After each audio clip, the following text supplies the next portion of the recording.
Whatever you give, it's going to come back. Now, all of us hear the saying, as you sow, so shall you reap. And we use that in a negative context. But let's look at the positive side of that.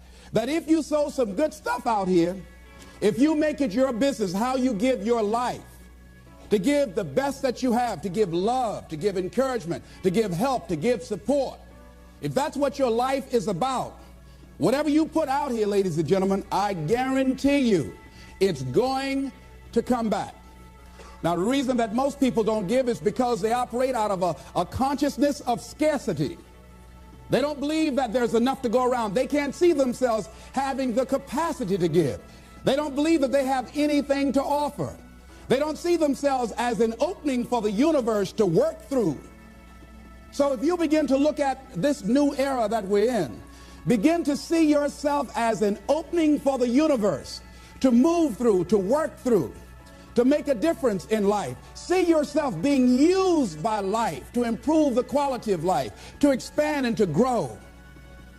Most people have a very limited view of themselves and a very limited view of the universe, do not see their relationship to the universe, and cannot see how energy and things can flow through them. I love Gibran and the prophet. Then said a rich man, speak to us of giving, and he answered, you give but little when you give of your possessions, but it's when you give of yourself that you truly give. Gibran goes on to say, there are those who give little of the much which they have, and they give it for recognition, and their hidden desire makes their gifts unwholesome. And we know people who give only to be recognized. I love that old saying, judge a man not by what he does, but by that he doesn't have to do. And to judge the true quality of a man is what do you do when nobody's looking. Gibran goes on to say something else important. He says, and there are those who have little and give it all. These are the believers in life and the bounty of life. See, most people don't give, ladies and gentlemen, because they don't believe in life. Most people don't give because they don't understand the abundance in life. And so they go through life holding back on life, not understanding this also, that what you hold back from life, life holds back from you. So most of us go through life, ladies and gentlemen, not giving, and we're cheating ourselves, and you're also cheating life. See, I believe that all of us have some work to do. I strongly believe that each one of us showed up to do something, that each one of us showed up to contribute something to life. And that if we don't do it, it will not be done. See, no one is going to give Les Brown's speech. No one is going to write your book. See, if you've been given something to do, and if you don't do it, what you're doing is short-circuiting the flow of the universe. See, just imagine, if you please, we had a circle and people are standing around in this circle. And let's say we were given a bucket of love. And then I pass it to the person to the right, and they pass it to somebody else, and they pass it to somebody else, and they pass it to somebody else, and they pass it to somebody else, and it comes back to me. One of the great things about giving is that as you give, you're going to receive. What we want to do is keep the flow going, keep the flow going. If anybody gets the bucket of love and stops and holds it there, all of us suffer. They've short-circuited the flow. They've stopped what was going on, the energy that was going around. See, you are part of an equation, and you are needed. Part of why we should begin to look at how we give up our lives, that we've got to begin to see, what is it that I'm supposed to do? What is my life work? And then give ourselves to that. Because as we do that, ladies and gentlemen, I guarantee you, as you begin to take on this new era that we're in, if you decide that I'm going to begin to start living life generously, I'm going to start giving more of myself, I'm going to start putting out more, contributing more to life, here's what's going to happen, ladies and gentlemen. I guarantee you that life will take on a whole new meaning for you.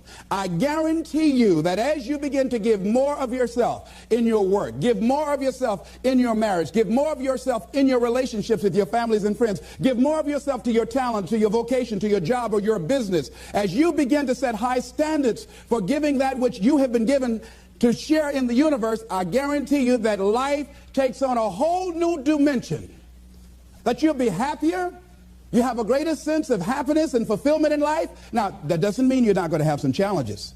That doesn't mean that you're not going to have some problems that you'll be dealing with on a day-to-day basis. No, that doesn't mean any of that. No, that will not exempt you from that. But what it does mean that now you will begin to take off on some new paths to some newer horizons. That you'll begin to see life totally different than most people. I think that's what Henry David Thoreau meant when he said most men live in quiet desperation. That most of us go through life because we're not using that which we've been given, that we are punished. That we're going through life getting up in the morning with no reason to get up. See, once you find out your purpose in life, and once you decide that you're going to live a life of sharing and giving and contributing to life, you don't need an alarm clock to get up. That you move differently. You have more life in you. But most people are walking around dead. Most people are looking lifeless. Most people find it a hard effort to smile. Most people are abusing themselves with alcohol and drugs and evading their own greatness and holding back on themselves. For years, I was cheating myself. For years, I could have been doing exactly what I'm doing right now. But I was afraid. I didn't feel I was worthy, and I didn't want to recognize that which I had been given. I had a limited view of me, and I was literally running away from me. I mean, life sometimes chases me. I say, no, we want you to do something great. No, not me. Go get somebody else. No. You're not talking about me. No. You don't know what I've been doing. No. We want you. We can just groom you and train you and get you ready. Me, yeah. Are you sure? Me, yeah. No, not me. No, I'm just, I don't know. I don't want to do that, see. And then so I just get tired of Chase say, come over here. Come over here. You ain't got enough sense to come. Just come over and shut up and straighten up. They just whip you so hard after a while, you say, okay. Ladies and gentlemen, one of the reasons that we should begin to give more is because we owe a debt. Reading a book, John Powell. Well, I'm afraid to tell you who I am because you might not like me, and that's all I've got. A line in there I love to quote, we are made by those who love us and by those who refuse to love us. As I talk to you right now, you're looking at a lot of people up here, ladies and gentlemen. It's not just Les Brown standing here. A lot of people have contributed to make me who I am right now. None of us are here because of our own doing. All of us have had life to contribute to us. Many times complete strangers. So we all have cookie people in our lives. What do you mean by cookie people? Cookie people and chicken soup people, as I call them when I do my workshops. Cookie people are people like Miss Lillian. When my mother used to whip me as a kid, and I was a bad twin, always getting in trouble, Miss Lillian would hear me screaming, and after Mama would get through, Miss Lillian would come over to the house and give me some cookies and milk. And my mama said, what you doing back there, Lillian? I'm just giving him some cookies, Mamie. And she said, here you are, Leslie. Even though you're a bad little boy, I brought you some cookies. So cookie people are people who, even when you are bad, even when you are not being who you really are, they look beyond your faults and see your needs. Even if you're a moody person and curse them out and dog them out sometimes, these cookie people love you unconditionally. How many of you have ever had cookie people in your life? All right. So we all have had cookie people that the universe has put in our lives to contribute to us. The other people are the chicken soup people. Chicken soup people are people that you can call at 2 o'clock in the morning and say, I got a flat tire, will you come help me? Or my battery is not running, would you come give me a jump? Or I need some help, would you come get me out of jail? If you don't have some chicken soup people in your life, you better get some. But these are people that you can always call on to help you out. So I'm encouraging you to give a letter of appreciation to some of the cookie people in your life. Some of them might have already made their transition. Write some letters to some people who were a leg up for you, some people who contributed to you being who you are. And just say, I was just thinking over the years, I know you know I love you and appreciate everything you've been to me, but I just wanted to drop you this letter. How do you think they'll feel if they get that? Just out of nowhere, just want to thank you for how you have enriched my life. You might not have thought much of it, but because of the help and assistance you gave me on that particular day, that was a turning point in my life. Why should we give? Well, giving creates a vacuum. And as we know, nature abhors a vacuum. See, when you give, you create a vacuum. You are now in a position to receive. See, if I have my arms closed holding on to everything I've got, nothing is available to come in. But if I'm open, if I've created a vacuum there by giving and keeping the flow going, the stuff in the universe is going to come back to me, ladies and gentlemen. It's going to come back. Whatever you give, whenever I go into a room and give a speech to inspire people, to help them to develop their greatness, if you get 10% of what I get, because as Bach says, we teach that which we need most. I'm not wearing any crown. I need it as much as I'm sharing it. I'm still growing. I'm still unfolding. I'm still seeking to discover my greatness. And if you get 10% of what I get when I walk out of here, see, there will be a different man walking out of here than who came in here.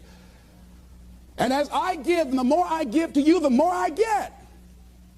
Most people don't understand that. That's a law of life. Do you know that we can literally eliminate poverty overnight? We can eliminate hunger and homelessness overnight if people understood the concept of what giving means and the power in it, about the difference that it can make in our lives. I guarantee, if you go to any rundown neighborhood and interview the people there, evaluate their lifestyles and what they're doing and what they're contributing to life, and then go in a wealthy neighborhood and talk to those people and evaluate them and check out what they're doing with their energy and their time and what they're contributing to life. Here's what you're going to discover what Earl Nightingale said. He said, our success in life is directly related to the quantity and the quality of the service that we give. I guarantee you that you will find that people who have more, people that are living the abundant life, are the contributors to life, ladies and gentlemen. They are the people that are giving more. And the people who are operating out of scarcity and poverty consciousness, these are the people that are down and out. These are the people that are complaining. These are the people that are blaming the world and everybody for where they are. But if they took that same energy and begin to invest and give something back to life. I was in New Jersey, and I had to give a political presentation to a group there that were trying to organize a community to begin to revitalize that particular community. And the guy was telling me very proudly as we were walking through a housing project, he said, the city is about to give $55 million to renovate these housing projects. I said, what a waste. He said, why would you say that? I said, let me ask you something. And the person that was standing next to him, I said, do you live in this building here? He said, yes. I said, how many families live here? He said, 6 families. I said, we walked in the door, and we can smell the stench of urine. Does it take a genius to go down to the store and perhaps sacrifice buying 3 packs of cigarettes and buy some Tide or soap and water and come back here and wash this stench out of here? Does it take a genius to get a can of paint and paint over the graffiti and repair the mailbox? Does it take a genius for that? I say to you, you pour the money in these housing projects and you don't change the people that are living in the projects, before you are completed, they'll be right back to where they were before.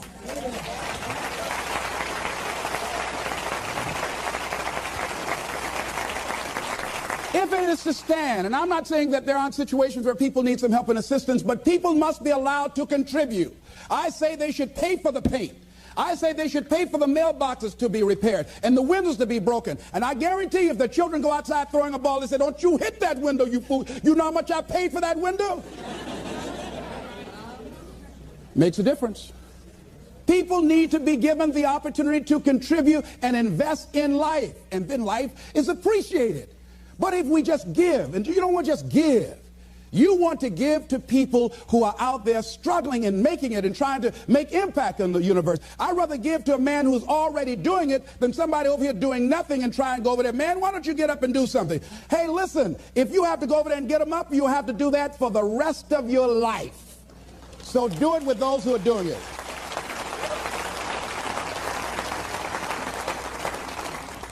So you want to keep the flow going by working with people who are contributors to life.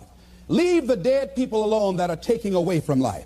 There's a scripture, when I heard it, I couldn't understand it. I say, how cold? He that hath shall get, and he that hath not, even that he has shall be taken away. I said, now that's not fair. Ladies and gentlemen, that is fair.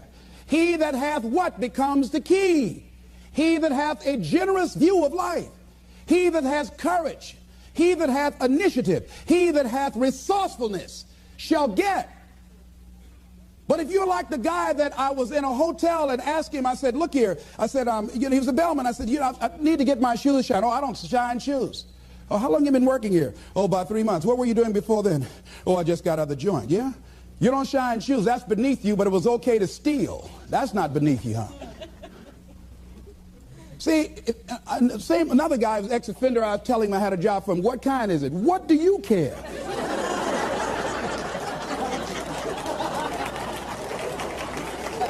Making an honest living, not worried about somebody knocking on your door in the middle of the night. If it's cleaning toilets, you ought to be happy. See, he's a taker, ladies and gentlemen. He thinks that somebody's just going to come give him something out here in life. It doesn't happen that way. No, it doesn't happen that way. Here's something else you're going to discover in giving. Something that's very important. Give thanks. Giving thanks creates power. Give thanks for your house. Give thanks for your apartment, for your car, for your family, for your health, for your relationships, for what you have. When we focus on something, it expands. When you're giving thanks, when you're showing a spirit of gratitude for what I got, not that you're satisfied with it, but you're grateful for what you got.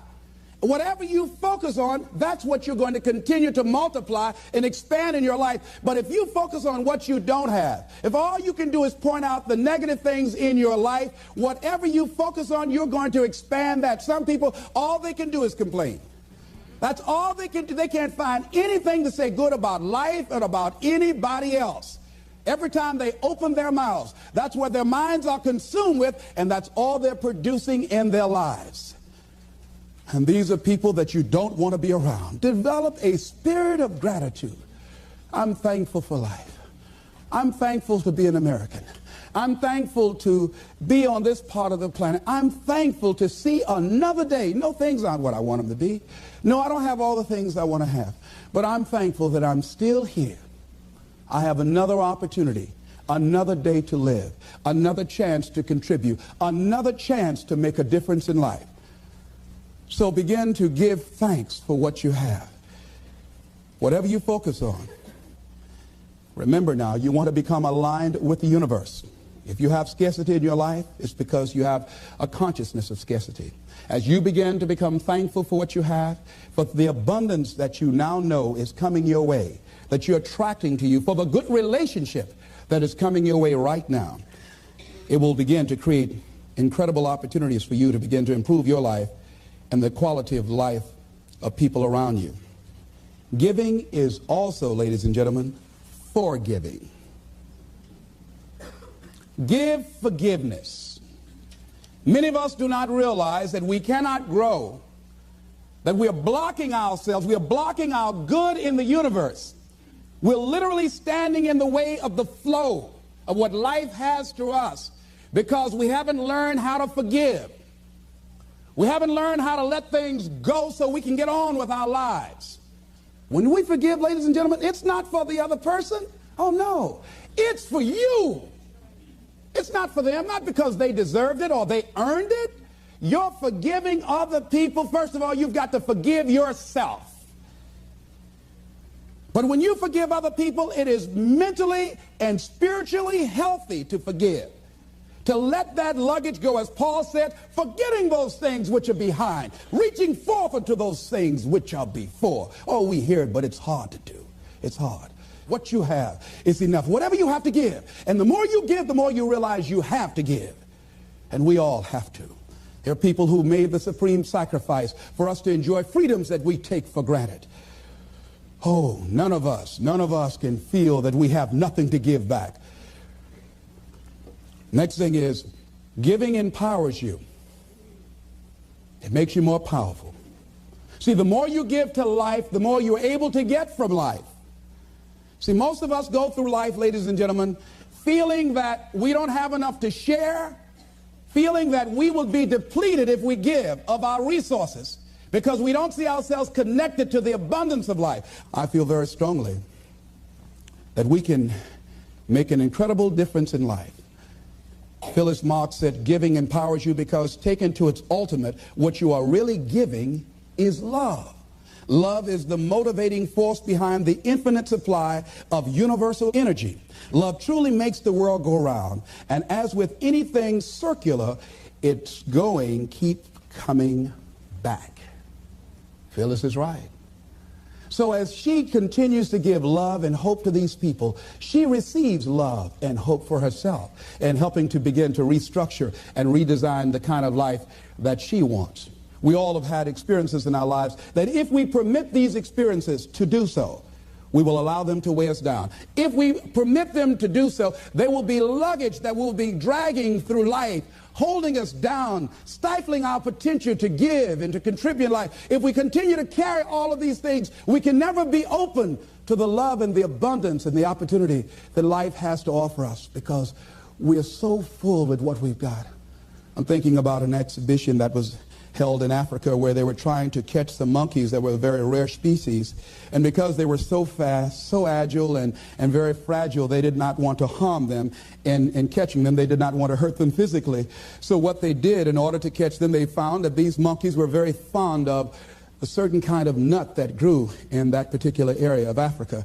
And what they did was that they put these nuts inside of bottles and put a rope on the bottle and held the rope from a distance. And so the monkeys would come and, being curious, see the nuts inside the bottle, would reach in and pick the nuts up. Now, what happened was that they couldn't pull their hands out with the nuts still in the bottle. And so then the exhibitioners, the hunters, would come while the monkeys are there just jumping around. All they have to do now is let the nuts go. That's all they got to do is they just dancing all around. All they have to do is let it go, and they can be free and run. They hold it on to the nuts, and the people come and catch them. And a lot of us, that life is kicking our butt. And all we have to do, is let it go.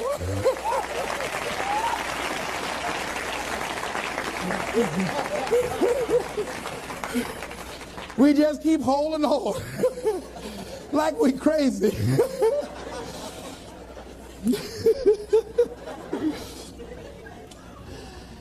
Ladies and gentlemen, giving creates energy in ourselves and in others.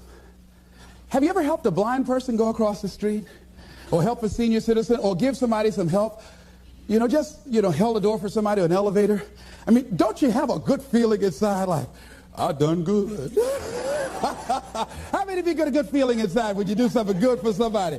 See, we're really giving to ourselves. See, that's really the law.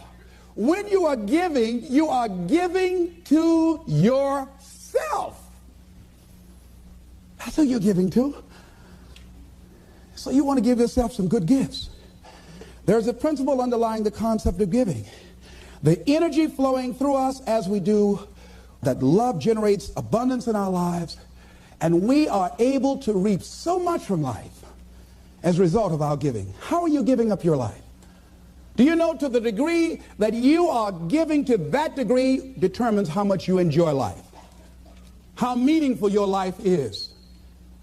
There are things, ladies and gentlemen, I used to do I can't do now.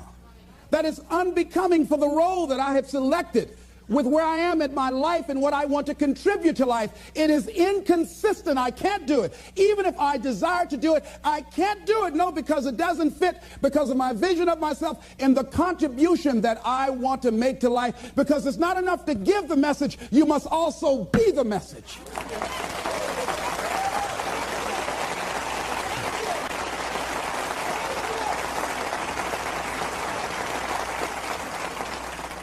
Next thing is that we must give out of a sense of oughtness. Immanuel Kant, in a book called Critique of Pure Reasoning, he says sometimes we must give out of a sense of oughtness, that there's certain things that happen, that we just say something ought to be done about this. A policeman in Washington, D.C. was working one of his patrol areas, and he came up to a car in a park, and the car was running, and he saw a figure slumped over the steering wheel.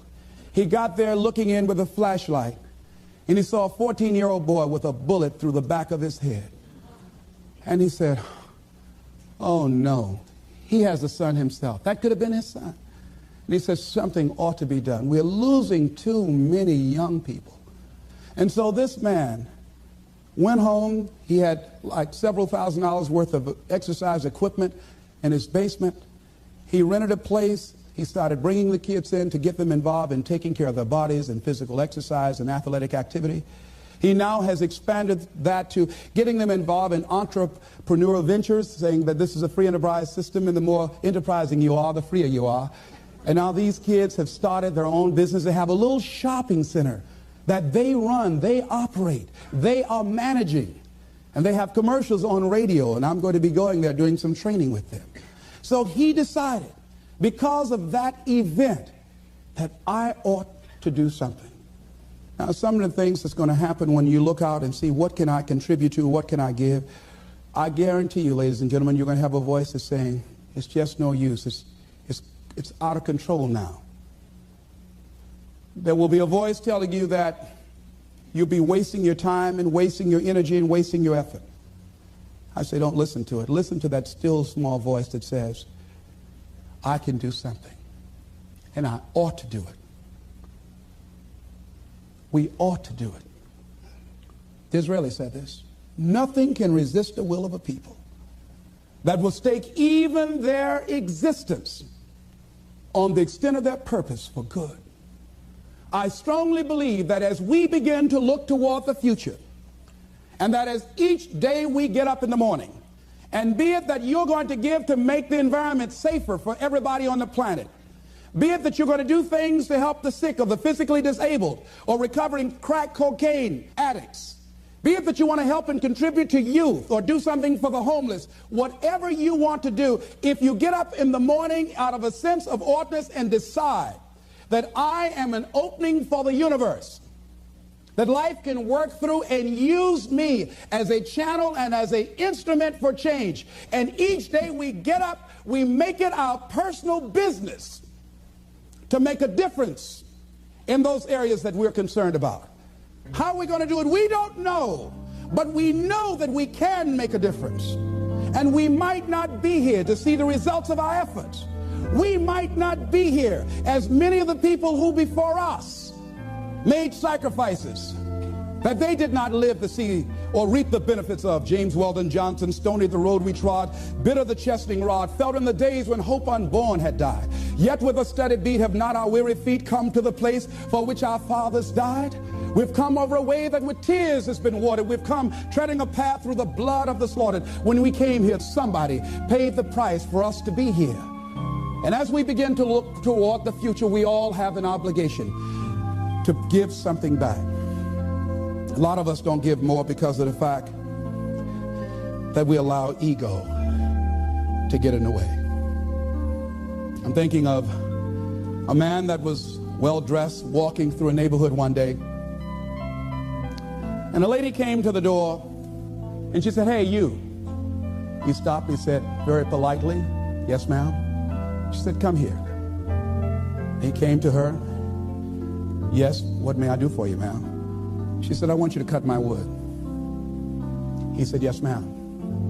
He took his coat off, and he took the axe that she had there, and he cut the wood. She said, "I want you to take some around the back and put some in the fireplace." He said, "Yes, ma'am." And he did that. And after he finished, she said, "What do I owe you?" He said, "Nothing, ma'am. Thank you for the opportunity to serve you." She said, "Okay." And he left, and he was walking down the street with his coat over his shoulder. And her maid came up. She said, "Do you know who that was?" And the lady she worked for said, "No." She says, "That's the great Negro educator, Booker T. Washington." She looked out the window. She said, "Is that right?" She said, "Send for him." And that lady that Booker T. Washington went in and cut the wood for contributed several $1,000,000 to his dream of building an institution of higher learning, Tuskegee Institute, that is standing today.